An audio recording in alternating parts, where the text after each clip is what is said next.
بھٹو صاحب کے دور میں شراب پر پابندی تھی۔ ضیاء الحق صاحب نے مزید پابندی لگا دی۔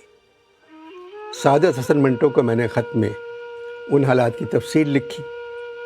منٹو کا جواب آیا۔ منٹو کو خط میں نے صدر ضیاء الحق کے دور میں لکھا تھا۔ انور، زمین پر تم سے ملاقات نہیں ہوئی، مگر تمہارا خط پڑھ کر یوں لگتا ہے کہ ہماری صدیوں سے جان پہچان ہے۔ غالب کو جتنا تم چاہتے ہو اتنا ہی میں چاہتا ہوں۔ ہندوستان میں جو فلم مرزا غالب بنی تھی وہ کہانی میں نے لکھی تھی۔ سریا مجھے پسند تھی، مگر مجھے معلوم نہیں تھا بھارت بھوشن مرزا غالب کا کردار ادا کریں گے۔ تمہیں پاکستان سے محبت ہے؟ مجھے بھی پاکستان سے محبت تھی۔ پارٹیشن کے بعد عصمت چغتائی نے مجھ سے کہا، آپ پاکستان جا کر کیا کریں گے؟ میں نے کہا، عصمت، وہاں ہم ہی ہم ہوں گے۔ مگر میں پاکستان بننے کے 8 سال بعد دنیا چھوڑ آیا۔ عمر کیا تھی میری؟ 43 برس۔ مختلف افسانے لکھنے پر مجھے کئی دفعہ جیل ہوئی۔ جب بھی کبھی میں نے معقول افسانہ لکھا مجھے جیل جانا پڑا۔ تم نے اپنے خط میں لکھا ہے، ضیاء الحق صاحب نے شراب پر مزید پابندی عائد کر دی ہے۔ پاکستان میں اگر 2 لاکھ انسان شراب پیتے تھے تو دیکھنا پابندی لگنے کے بعد 2 کروڑ انسان شراب پیئیں گے۔ بات سنو، اگر تم لوگ چاہتے ہو کسی چیز کو ختم کرنا تو اس کی طرف دھیان دینا چھوڑ دو، وہ خود بخود ختم ہو جائے گی۔ دیکھو، میں نے اپنی صحت کی طرف دھیان نہیں دیا، خود بخود ختم ہو گئی۔ میرے پاکستان اور تمہارے پاکستان میں جو سب سے بڑا فرق ہے وہ یہ ہے، میرے زمانے میں لوگ گھروں میں نماز پڑھتے تھے اور گھر سے باہر جا کر شراب پیتے تھے۔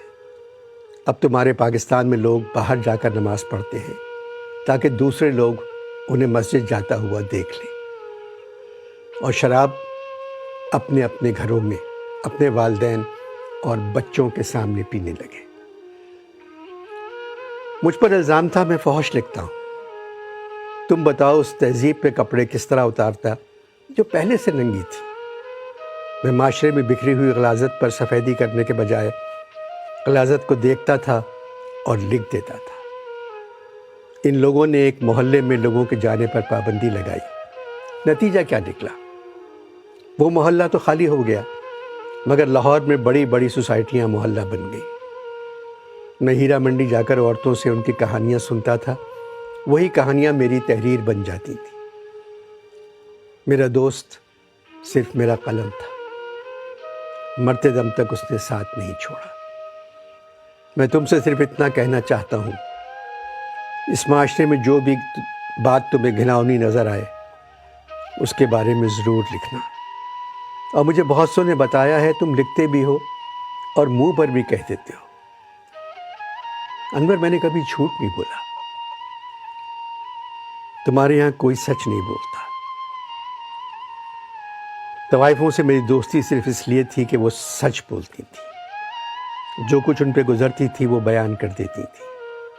مجھے اپنے کرداروں سے ہمیشہ محبت رہی، اور تمہارے ملک میں بسنے والے جاہلوں کو نفرت، جبکہ اکثر ان جاہلوں سے میری ملاقات اسی محلے میں ہوتی تھی۔ تم نے لکھا ہے، میں اردو ادب کا سب سے بڑا افسانہ نگار ہوں۔ مجھے صرف ایک بات کی خوشی ہے، جس دن میرا انتقال ہوا اس دن تعزیت کرنے والوں کا ہجوم میرے گھر پہ نہیں تھا۔ یہی سچے اور بڑے ادیب کی پہچان ہے،